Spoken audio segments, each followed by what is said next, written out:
आज रक्षाबंधन का पवित्र त्योहार है और इस पवित्र त्योहार के मौके पर खान सर भी पहुंचे हैं पटना के श्री कृष्ण मेमोरियल हॉल में, जहां उन्होंने अपनी बहनों से कलाई पर राखी बंधवाई है। और देख लीजिए, ये तस्वीर बताने को काफी है कि एक रिकॉर्ड है।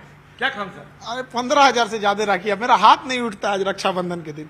और इस कलयुग में हम सौभाग्यशाली हैं जो आज के दिन 15,000 से ज्यादा बहनें अपने घर जाके अपने भाई को नहीं बल्कि हमको राखी बांधने के लिए पटना रुकी हुई हैं। और इतना राखी किसी को नहीं बांधा जाता है। ये कब से सिलसिला शुरू हुआ था राखी बंधवाने का? जब से हम पढ़ा रहे हैं तब से। जब शुरुआत किए थे तो 8-10 राखियां बांधी जाती थी और आज 10-15 हजार राखियां बांधी जाती है और ये सिलसिला कभी नहीं रुकेगा। और हमें पूरी दुनिया को बताना चाहते हैं और हमें घमंड है और हमें गुरूर है अपनी संस्कृति पर कि ऐसी भारत जैसी संस्कृति पूरे विश्व में किसी की भी नहीं है। इतनी गौरवपूर्ण संस्कृति। हम लोग अपने पश्चिमी सभ्यता और पश्चिमी कल्चर को अपनाने के चक्कर में भारत की इतनी महान संस्कृति को धूमिल करते जा रहे हैं। खान सर कह रहे हैं कि ये 15,000 की, मुझे नहीं लगता 15,000 ही होगी ये राखियां, 15,000 से कहीं ज्यादा होंगी। इसको गिनना भी मुमकिन नहीं है, मुश्किल हो जाता है, हाथ नहीं उठता है, खून रुक जाता है अंदर यहाँ पे जो शुरू में बांध देती। और राखी के लिए नियम होता है कि हम इसे काट नहीं सकते हैं, कैंची चाकू से नहीं काट सकते हैं। इसे हम धीरे धीरे छुड़ाना पड़ेगा। तो हमको 3-4 घंटा लग जाता है इसको छुड़ाने में। और इतना राखी किसी को नहीं बांधी जाती है। इतनी सारी राखियां, इतने सारे संकल्प और इतने सारे आपकी तरफ से वायदे, ये लगता नहीं है कि एक जिम्मेवारी है आपकी? बहुत जिम्मेदारी है। आज एक लड़की आई, उसके पिताजी को पैंक्रियाज में कैंसर है जी।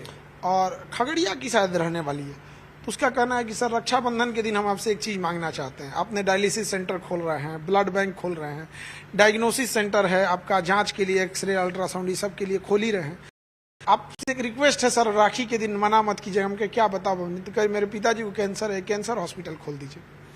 अब हम हो गए धर्म संकट में फंस गए कि राखी के दिन हम मना कैसे कर सकते हैं। अब हम इस राखी का संकल्प लेके कहते हैं कि राखी खोलने से पहले इंडिया के टॉप 100 कैंसर डॉक्टरों से बात करेंगे और उनसे आग्रह कहेंगे कि हमारी मुहिम में साथ दीजिए, क्योंकि हम तो डॉक्टर हैं नहीं। हम एक साफ नियत से ये काम करने के लिए ठाने हैं।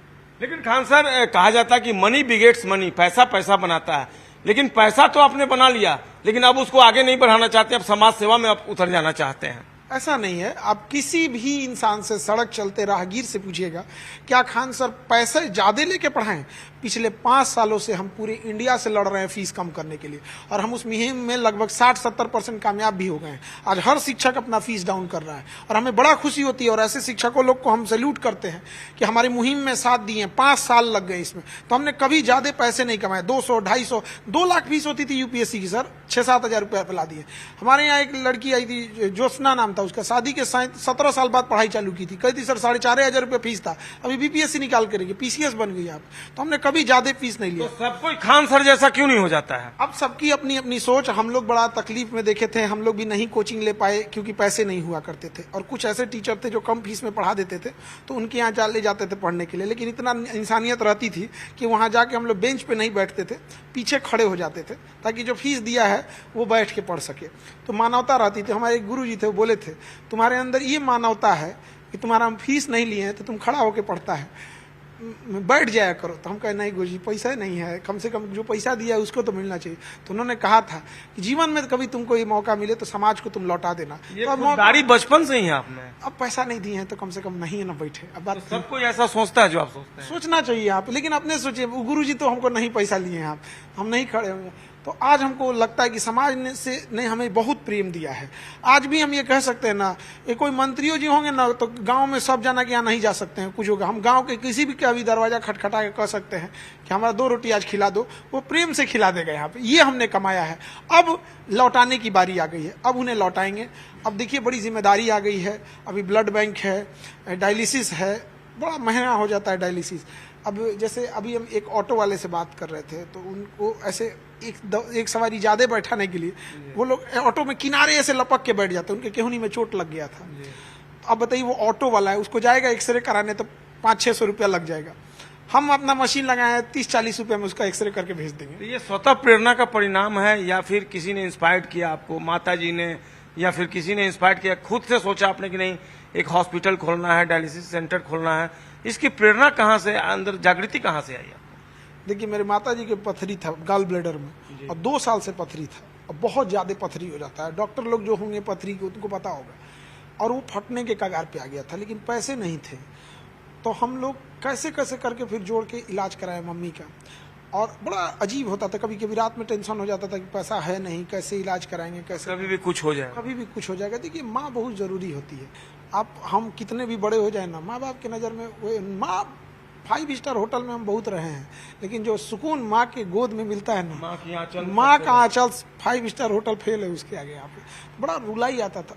तो हम सोचते थे कि अब हम हमारे सामने कम से कम जो आए उसको हम ये ना, हम किसके लिए ये सब खोल रहे हैं। कोई पोछा लगाने वाली महिला है, घरों में काम करने वाली, खाना बनाने वाली है, ऑटो वाला है, रिक्शा वाला है, मजदूर है, दिहाड़ी करने वाला, वो लोग के लिए हम खोल रहे हैं। क्या संकल्प है, कितने हॉस्पिटल खोलना, कितने डायलिसिस? अभी तो हमने पूरे बिहार में डायलिसिस लगा रहे हैं, हर जिला में 200 डायलिसिस मशीन का ऑर्डर किए हैं, और जर्मनी से मशीन मंगा रहे हैं हम। फिर ब्लड बैंक खोलेंगे, फिर ब्लड की जांच का खोलेंगे। किसी बच्ची को थायराइड है, किसी को लिपिड प्रोफाइल चेक करना है, किसी के किडनी में प्रॉब्लम है, बदन फूल रहा है, लेकिन जाएगा अभी KFT LFT कराने के लिए 500 का बिल थमा देगा। तो उसको अगर हमें लगता है कि उसको 50 रुपया, 100 रुपया, 60 रुपया, 80 रुपया में हम कर देंगे, तो उसके लिए बड़ा मतलब एक आसानी हो जाएगा। बड़े पैमाने पर इसके तहत एम्प्लॉयमेंट भी मिलेगा बच्चों को। हाँ, रोजगार भी मिलेगा। कम से कम 25-30 हजार लोगों को तो रोजगार मिल जाएगा। अगर हर जिले में इस चीज को रोकेंगे तो हमको लगता है अच्छे खासे लोगों को रोजगार भी दे देंगे। बहुत लोगों को रास नहीं आएगी खान सर आपकी ये पहल। ये तो ईसा मसीह को समाज ने सूली पे चढ़ा दिया था। हाँ, भगवान राम जब वनवास काट के आए थे तो सीता माँ को अग्नि परीक्षा में बैठा दिया। इमाम हुसैन अलैहिस्सलाम का गर्दन काट दिया। समाज हमको छोड़ेगा, लेकिन हम रुक तो नहीं सकते हैं। तो हमें गीता में कृष्ण भगवान ने कहा था कि इस धरती को राक्षसों के आचरण से नुकसान ज्यादा नहीं पहुंचा, बल्कि महात्माओं के मौन धारण ने ज्यादा क्षति पहुंचा दिया। तो हमें आपको आगे आना पड़ेगा, वरना गरीब को लोग जीने का भी अधिकार छीन लेंगे। ऐसा थोड़ी है कि कोई गरीब है तो उसके मुंह से वेंटिलेटर निकाल के किसी अमीर में लगा दीजिएगा। अमीर के लिए भी होना चाहिए, अमीर होना अपराध नहीं है, लेकिन उसकी व्यवस्थाएं हर जगह होती है। गरीब को कोई नहीं पूछता है। यही उद्देश्य है हमारा, ताकि उनकी सेवा कर सके। तो समाज सेवा से बढ़कर भी कुछ आगे करना है किसानों के लिए। आगे मेरा अंतिम पड़ाव है किसानों के लिए। हमारा उद्देश्य यह है कि किसान को खेती के साथ साथ ऐसा क्या किया जाए खेती में ही कि उसको सालाना 8 से 10 लाख रुपए अलग से आ जाए। अगर अलग से आ गया किसानों को इतना पैसा, तो किसानों की स्थिति में बहुत अच्छा सुधार हो जाएगा। और हमें लगता है कि हम 1 लाख किसानों को भी अगर उस मुहिम से जोड़ सके तो अपने आप को सौभाग्यशाली समझेंगे। लोग अंतिम पड़ाव राजनीति भी मानते हैं। अगर आप जैसे लोग राजनीति में आए, ये कोई विवाद का विषय नहीं है, लेकिन अगर आप जैसे लोग राजनीति में आए तो इसका एकमात्र उद्देश्य होगा समाज कल्याण, समाज की सेवा करना। तो क्या भविष्य में राजनीति में आने की आपने सोची है? क्योंकि आप जैसे लोगों की जरूरत है राजनीति में। हमें राजनीति में दिलचस्पी नहीं है, हमको राजनीति पढ़ाने में दिलचस्पी है। राजनीति पढ़ाते हैं हम। ये जो लोग राजनीति करते हैं ना, उनको हम पढ़ाते हैं राजनीति। तो ऐसा कोई वो नहीं है। हम एक शिक्षक के तौर पे हम हैं, पढ़ा रहे हैं। मेरा उद्देश्य है हम किसानों की सेवा कर सके। और मीडिया कई बार चला देती है कि राजनीति में नहीं जा रहे हैं। एक्चुअल में होता क्या है ना कि इलेक्शन आ रहा होता है, तो इलेक्शन में लोगों की उम्मीदें जग जाती हैं, कहीं ये भी चुनाव लड़ ले। हम नहीं लड़ रहे हैं, क्योंकि बिहार में इस साल इलेक्शन है अक्टूबर-नवंबर में, तो उसी से लोग जोड़ कर देख रहे हैं। ऐसा नहीं है। उद्देश्य है समाज को लौटा देना। और बहुत सारी चीजें आप बिना राजनीति में जाए भी कर सकते हैं, लेकिन हम ये जरूर कहते हैं पढ़े लिखे लोगों को राजनीति में जाना चाहिए। तो मतलब कौटिल्य की भूमिका में आना चाहेंगे खान साहब? हम लोग चाणक्य की भूमिका शिक्षक होती चाणक्य की है। भूमिका। हम लोग का काम है चंद्रगुप्त मौर्य बनाना, सेवा करना समाज का। महिलाओं के लिए अभी हम लोग सोच रहे हैं कि ये उनको असिस्टेंट नर्सिंग करा दिया जाए, जिससे कि डायलिसिस सेंटर वगैरह पे उन लोग को रोजगार भी का सृजन हो सके। आज इतनी बहनों का संकल्प आपके साथ है, इन बहनों को क्या क्या भरोसा दिलाया आपने? इनके लिए हमने यही कहा कि मन लगा के पढ़ाई कीजिए और उनको अधिकारी बना देंगे। एक भाई के लिए इससे बड़ा खुशी क्या हो सकती है कि जब हम और आप अपने घरों में सो रहे होते हैं तो रात में कोई DSP बन के, कोई SP बन के, कोई DM बन के अपने काम को कर रही होती है।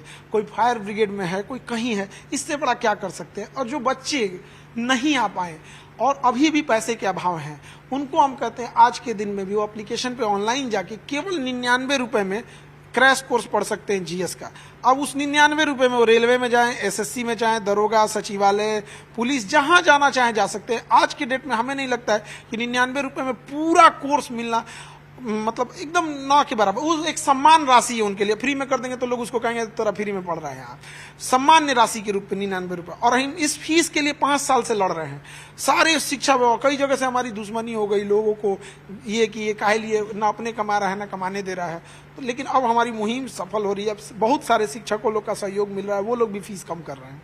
आज इस गेम में आए, अगले साल राखी कहाँ मनाएंगे? इससे भी बड़ी जगह ज्ञान भवन में है, ज्ञान भवन में मना सकते हैं, यहाँ मना, ये एक्चुअल में इसका कंपाउंड बड़ा है, वरना ज्ञान भवन में खाना बनाना अलाउ नहीं है। और हमारे यहाँ 156 प्रकार के व्यंजन बनते हैं बापू। आज भी 156 प्रकार के व्यंजन बने हैं, ऐसा कोई खाना नहीं है जो बचा होगा। चाहे वो डोमिनोज का पिज्जा हो, पिज्जा हट हो, साउथ इंडियन हो, डोसा हो, इडली हो, सांभर हो, जो भी चीज जो खा सकते हैं 156 प्रकार में। आप बताइए क्या खा सकते हैं? एक एक चम्मच भी लीजिएगा ना सब में से तो 156 चम्मच हो जाएगा, खा नहीं पाइएगा। लेकिन मेरी बहनें हैं, वो मेरी बहनें हैं, तो हम उनको लोग, हमें खाना बनाने नहीं आता, लेकिन मन करता अपनी बहनों को क्या खिला दे। क्या लड़का सब कहता है सर हम लोग के लिए कुछ नहीं कर रहे हैं। हम कहे भैया तुम्हारे लिए कौन सा त्योहार है? गोवर्धन पूजा है, गोधना कुटवा देंगे। बहुत बहुत धन्यवाद धन्यवाद के लिए खान सर। और विवाक अंदाज खान सर का देखने को मिला राखी के इस मौके पर। और आपने सुना आज बहनों के लिए 156 तरह का व्यंजन तैयार है। भला इससे बड़ी सौगात आज बहनों के लिए क्या हो सकती है? और इसके साथ ढेर सारे संकल्प। ये जो आप राखियां देख रहे हैं 15,000 राखियां, काउंट करना मुश्किल है, लेकिन इसके साथ 15,000 संकल्प भी हैं और 15,000 दुआओं के लिए खान सर हमेशा तैयार हैं, उनके लिए 24 hours. Camera person Subodh Kumar के साथ संजय कुमार, न्यूज 18 पटना।